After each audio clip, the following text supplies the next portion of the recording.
Chaque jour, Charles et Carole vous présentent la leçon de l'école du sabbat.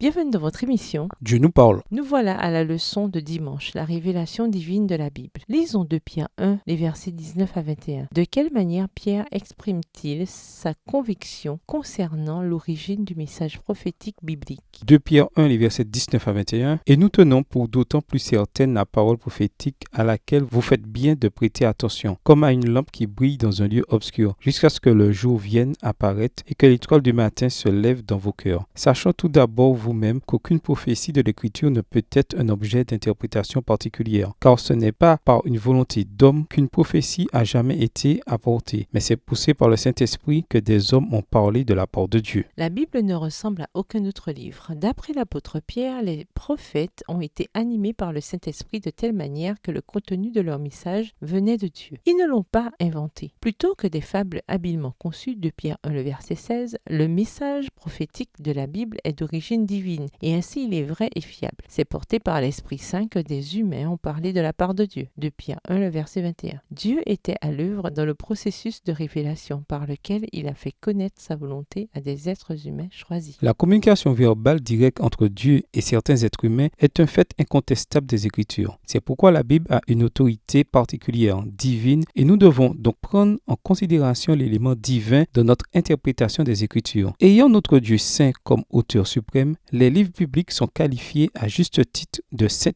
Écritures. Romains 1, verset 2, de Timothée 3, verset 15. Elles ont également été données dans un but pratique. L'Écriture est utile pour enseigner, pour convaincre, pour corriger, pour instruire dans la justice, afin que l'homme de Dieu soit formé et équipé pour toute œuvre bonne. De Timothée 3, les versets 16 et 17 dans la version second 21. Nous avons également besoin de l'aide du Saint-Esprit pour mettre en œuvre dans notre vie ce que Dieu a révélé dans sa parole. D'après l'apôtre Pierre, l'interprétation de la parole de Dieu divinement révélée n'est pas une question d'opinion personnelle. Nous avons besoin de la parole de Dieu et du Saint-Esprit pour bien comprendre sa signification. L'Écriture dit également « Ainsi le Seigneur Dieu ne fait rien sans avoir révélé ses secrets à ses serviteurs les prophètes » Amos 3, le verset 7. Les termes bibliques traduits par révélation, sous ses différentes formes, expriment l'idée que quelque chose d'auparavant caché est à présent révélé ou dévoilé et devient ainsi connu et manifesté. En tant qu'être humain, nous avons besoin de ce dévoilement, de cette révélation, car nous sommes des êtres pécheurs, séparés de Dieu à cause de notre péché et par conséquent dépendants de lui pour connaître sa volonté. C'est assez difficile d'obéir à la Bible, même quand nous croyons en son origine divine. Que se passerait-il si nous en venions à remettre en question ou à douter de son origine divine? Au revoir. Et à demain si Dieu veut.